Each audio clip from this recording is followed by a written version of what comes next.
Welcome to Lynnwood Election Watch 2015. I'm your host, Teresa Wippel.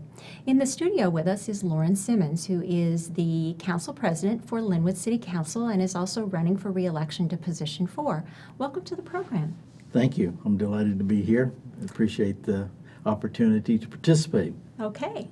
Well, we were talking earlier about your background, and you've been on the City Council for 16 years, which is a long time. And it would be great if you could just talk about your background, explain to everybody why you're running for re-election, and kind of what your history is in Lynnwood. Okay, thank you. I guess I would begin by saying that Lynnwood is my home of choice. My family and that's my wife and 2 children did in fact move here in Lynnwood in 1981, and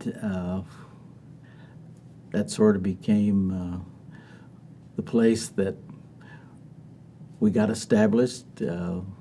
I went and started my own business while I was fairly new in Lynnwood and did that for about 25 years. My kids attended the public schools in Lynnwood, both of them. I have a daughter and a son who graduated from Meadowdale High School. And it's just been a pleasant thing that I've enjoyed over a period of time, because I've met lots of people, have developed some long-lasting relationships, and I think what happened over a period of time is that I started developing, I don't know that I always would articulate it like this, but I think I started developing a passion for my community, because from virtually the first day that I moved there and I was looking around at the community, I saw untapped potential of what Lynnwood could become. And that, I think, got rolling over in my heart and in my head. And at some point, I finally said, I think I'm going to get involved in local politics. And actually started out in 1997, ran and was defeated. So I subsequently went to many, many business meetings and work sessions for probably another year and a half. I ran a second time. Was at that point in time in a primary of 5, and I won the primary and then was in the general election and was elected, I guess, in November of '99, took office in January of 2000.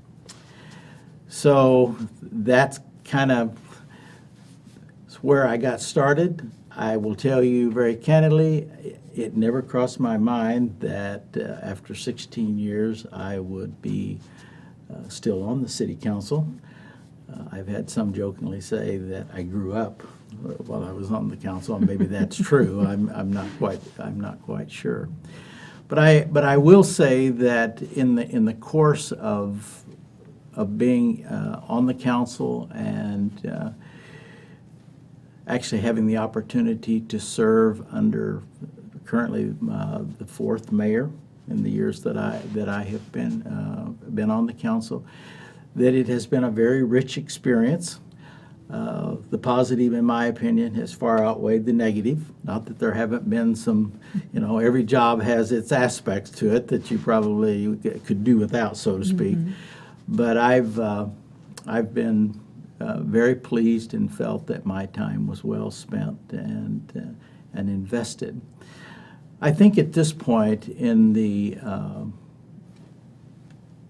my political life, when I think about where I am now and seeking re-election, the words that keep coming to mind are unfinished business. Mm. As I indicated a moment ago, I do believe in the potential of Lynnwood. And I really do want to see the adopted community vision that we have become a reality. So that leads me to the point that I'm sort of at a point where I have some unfinished business. Well, good. Well, we'll get a chance to talk about some of that Okay. soon. So- Some of the unfinished business. And if we don't get to all of it, you can. Trust me, we won't get to all of it because there's lots of work to do. We don't have a lot of time, Yeah. that much time probably, Yeah, do so- we? Well, let's start out with one question that has kind of been top of mind lately, I think, in the discussions in the council, and that is there's been discussion about possibly some regional fire consolidation between the city and Snohomish County Fire District 1. Do you have a position on the idea at this time, and what factors would lead you to support or oppose that idea? Well, if you or others that are aware of what has happened previously, the city of Lynnwood, along with, I'm not sure, I can't remember, but I think it was 9 other cities, spent a very intense 2 years of time exploring Yeah. that possibility. And frankly, while the intentions were good, I think that the various issues that we were trying to grapple with, there were just too many of them. Governance was a huge one. How do you bring together 9 different communities with 9 different perspectives? And I think probably the decision that was made at that point to sort of at least back off and not go forward was a wise one. Currently, there's nothing been determined. In fact, we've, as a council, have only had one sort of gathering in which the council discussed how they would like to approach it. I think one thing that's probably that makes this discussion a more reasonable discussion is the fact that we're only dealing with 2 entities, not 9 or whatever it may be. In addition to that, however, I think that part of what is going on is the fact that public safety, be it fire, which is what we're talking about, is not getting cheaper. And that, I think, is an ongoing concern of any municipality. Lynnwood is not an exception to that. But some of the same issues are there that we started out with last time. For example, one of the things that I think all of the council members are wanting to see and look at closely is, will the quality of service that is provided to the city of Lynnwood at least remain constant, if not enhanced?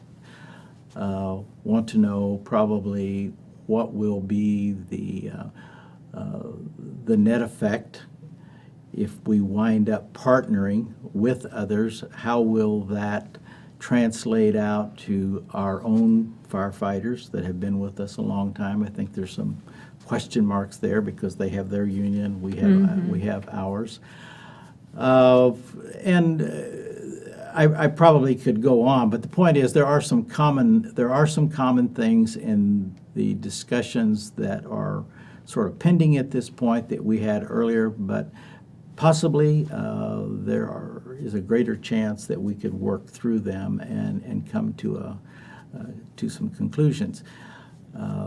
And you talked about cost. I know that one of the things that has been discussed in Lynnwood is there's growth, and that with that comes increased costs for fire service. And I'm sure that's something that is top of mind for folks as well. It's just thinking about they've got some new things to think about with the increased growth.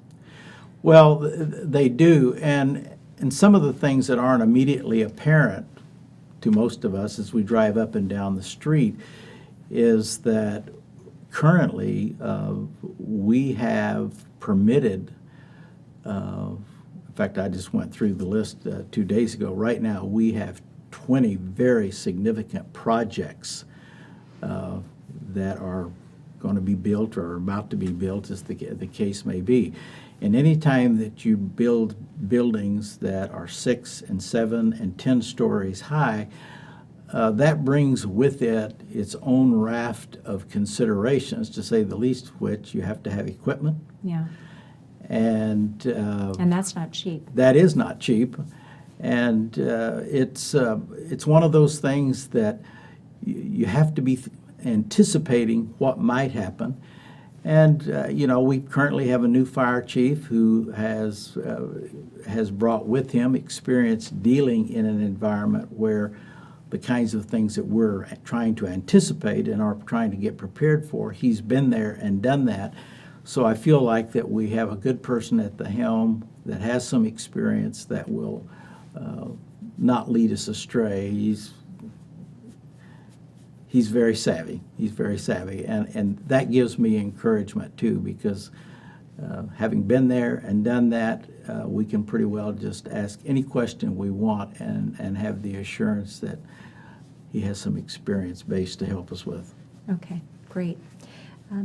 Shifting gears just a bit, let's talk a little bit about the recent council ban on marijuana operations in the city. Okay. One of the things that I know had been said was there was a concern because the state has not been doing any revenue sharing with the cities. There's some increased costs that go along with having marijuana operations, and that was a concern expressed. If that gets worked out at the state level, that there would be some revenue sharing, is that something that you would maybe cause you to favor revisiting the ban? Well, I'm only one person. Yes. I would say to you at this point, I don't think so. The vote was 5-2, and that is a supermajority. That doesn't mean that if you have an election and you get new people there and they think differently, there obviously is the possibility that somebody could make the suggestion to repeal the decision that was made and to do something differently. I think that part of what has caused some consternation in all of that is the fact that, at least from our perspective, the majority of the council's perspective, what actually happened with the passing of the initiative that legalized it was it did that. It decriminalized the use of it. Now, having said that, it did not carry with it any obligation that, in fact, every community had to allow both the recreational or medicinal outlets for marijuana. And even if you go do research on MRSC and AWC, one of the things that you will discover is that, and I think my numbers are correct here, there are 4 counties and there are at least 60 communities in the state of Washington that have adopted the same position that we have. That doesn't mean that if people have need for or desire to use recreational marijuana, that they can't get it. In fact, I can tell you for a fact, because I've driven it, that within 12 minutes of City Hall, there are at least 6 places that you can get either one or both of those. So I think that's where that's headed. I will say to you at the same time that we have touched base with the Edmonds School District 15 and talked to them a little bit about the impact that this has had. And while I think maybe through counseling and school policy and some other things that they have implemented, it has tabled off. But when school initially started, there was like a 40% increase in issues involving students coming to school with marijuana on them. And Right. that I wasn't real happy about that, and I'm sure the school officials weren't, because that increased discipline problems and that sort of thing. So I guess in summary, I don't think so, Okay. but who knows? Right. Okay. Yeah. And that would make sense what you said about the schools, because if it's increasingly available among adults, it's going to filter down to Yeah. students as well. So, talking about something that the council has been discussing regarding a possible transportation measure for the fall election that might include raising sales taxes and reducing vehicle tab fees. Is that something that have you taken a position on whether you would support that type of measure at this point? First of all, the discussion for all practical purposes that has been had on that subject has been done under the auspices of the Transportation Benefit Right. District. Which the council Yes. wears dual hats, right? They Right, we do. Are both, yeah. Well, actually, the state allowed us to do it that way. Yeah, and Edmonds we does don't. it that way too. Okay. Yeah. So we have talked about it. Now, as you are aware, last year we did run a measure, and it was defeated by, I think, 400 votes, 53 to 47 or something. In looking in retrospect with that, I think we did realize that probably that was too much. And we've been forced to step back and say, well, what could we do? What would be more reasonable? What would be more acceptable, particularly to the people that that would actually be voting on it? I think there are, however, 2 or 3 issues that really complicate the picture here, and I'll try to keep it simple. Number one, part of the reason we were moving in that direction is that we have a nighttime population in Lynnwood of 36,000 people. But the traffic volume Monday through Saturday, so to speak, is a community of 80 to 100,000 people. And in addition to that, because we are a small economic center, we have lots of large vehicles that deliver goods and services and whatever to our businesses.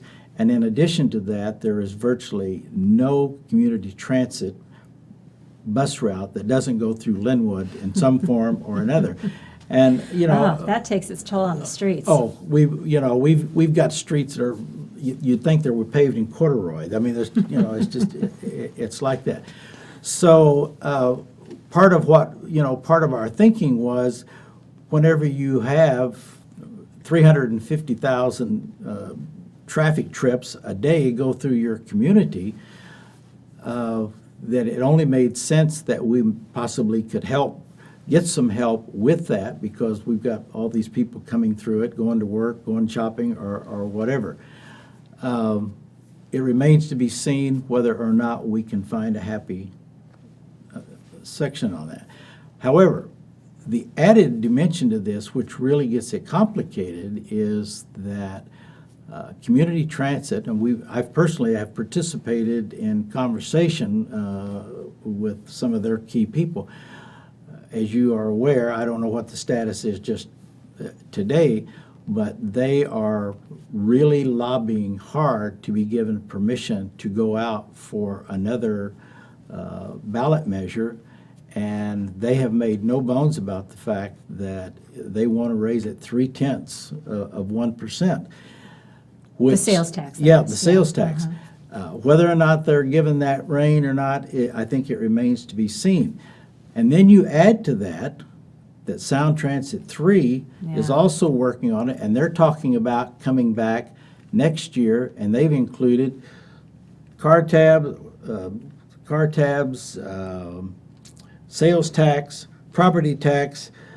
I think they're going after it all. Right. And I'm sitting here thinking, there's a limit here of how much we can do, folks. And much to the surprise of a lot of people, out of sales tax, people say, well, Lynnwood's got deep pockets and whatever.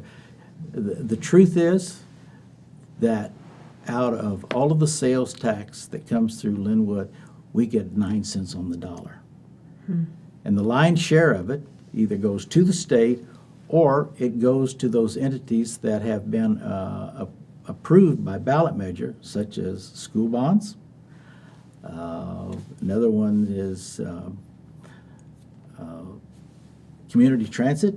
Community transit already takes out of Lynnwood and sales tax more than what we get.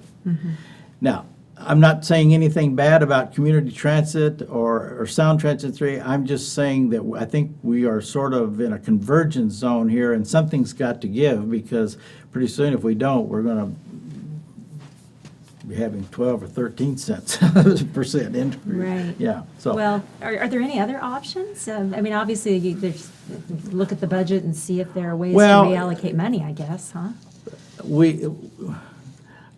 I'm sure that there are, and yet at the same time, they're sort of entities unto themselves, and they've got their own program that they're trying to, promote, and they desperately need to fund. And if I worked for them or was heading up, I probably would do the same thing. I don't know, but the bottom line here is that we have multiple factors that are at play, and I'm quite concerned about whether or not we can come to a reasonable solution that everybody's going to be happy with. And I'm fearful, to be candid with you, that Lynnwood could be the odd man out. Okay. Well, this is sort of a follow-up question to that. Some have said that. Hey, Teresa, Yeah. just warning you, you're at 21 minutes. Okay. Thank So, you. yeah, we can go right into the question and everything. Okay, that's great. Well, we can go up to 30, Okay. so we're good. And, we've got those signs back there if somebody wants to give us a visual warning. They're behind you on the table. So the follow-up question is, it's been said that Lynnwood as a city is too reliant on sales tax for revenues. Do you agree with that statement? And if so, would you support diversifying the revenue sources, and how would that happen? Yes, I have heard that way too many times, as the case may be. But I guess I would go back to a comment that I made to you a few minutes ago. While it is true that in Lynnwood there are millions of dollars of sales tax that are generated, but in fact, what we actually are able to use and get, we're like the third or fourth Right. person on that. So I guess the question is, are there any other options out there? Well, I'm not sure that there are any other options. For example, I will just tell you, this is an illustration, and maybe a poor illustration.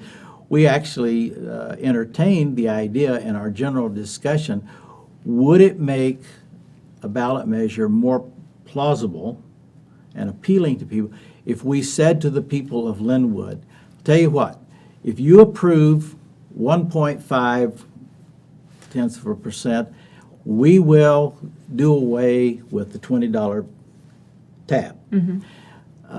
That doesn't solve our problem, but maybe it makes it a little less onerous. All I can say to you at this point, at least according to the information that has been shared by our city attorney, I don't think there's a precedent for that, and there are some legal issues as to, since they didn't actually approve the $20, that was a councilmatic decision, whether or not we could do that. So I don't know. I'm a little bit, I will just tell you, I don't have any ready-made answers for that. Yeah. All I know is that the infrastructure needs are, in fact, increasing daily. Okay, very good. I'm glad I don't have your job. I'll just say that right now. So, different question here. The city's ethnic and immigrant populations continue to increase, and do you have ideas on ways that the city can involve those residents in government and provide services to them? And I know this is an ongoing Right. issue. I think we talked about this a few years ago when you were here. We probably did. And I'm going to go back to something that I think I said whenever I talked with you. Maybe not, because my memory's not quite that good. I really believe, first and foremostly, that the city of Lynnwood needs to make a concerted effort to establish throughout the community what I'm going to call neighborhood councils. I'm not sure of the latest numbers, but I can tell you that in 1990, 4% of the population were of minority status in one form or another. We jumped to 2010, and it's up to 39 point something. Wow, that's a huge increase. It is a huge increase, and it carries with it all sorts of ramifications that one might not think of on the surface. I'm sitting here thinking about a study that was done by Snow Isle because they're getting ready for their futuristic thrust and whatever, and they were in one of the schools there in Lynnwood, and this was an elementary school, and the report back was that they had like 57 different languages and dialects. That has to be, I'm trying to envision myself being the teacher trying to cope with that.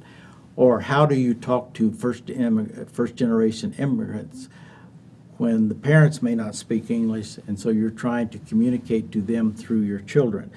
It's not an easy nor a quick solution, but I do believe that to the extent that we can do a better job of taking people or taking what I'm going to call City Hall to the people and talking to them about what's going on in what they perceive to be their neighborhood. What are the issues? What would they like to see done? How can we help them and apply to and maybe apply some of our resources?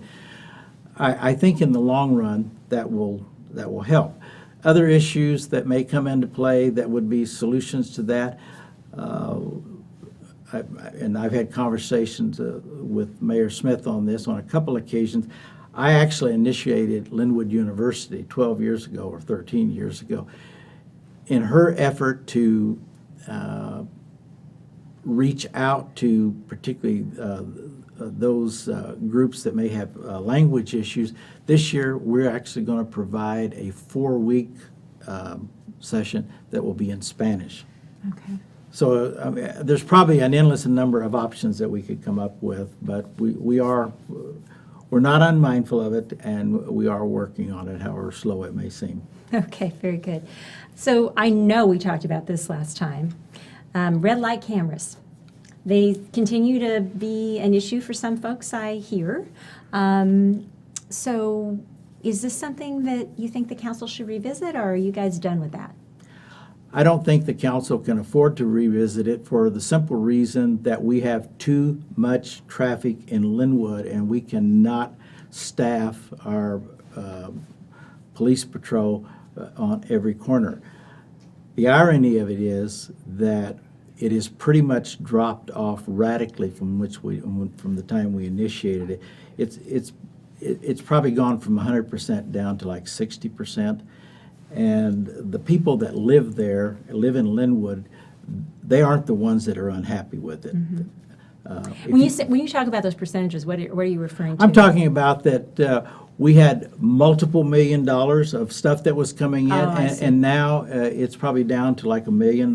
Because people have learned that They've can't learned, do it. yes. Okay. Yeah. Okay. Yeah. Well, so I want to make sure you have an opportunity now to address the voters directly. So feel free to do that, and appreciate you being here today.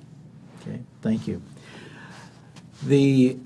I think the primary thing that I want to impress upon the voters as they're considering who they may cast their vote for is that Lynnwood is on the cusp of becoming what I truly believe to be the major urban center in South Snohomish County.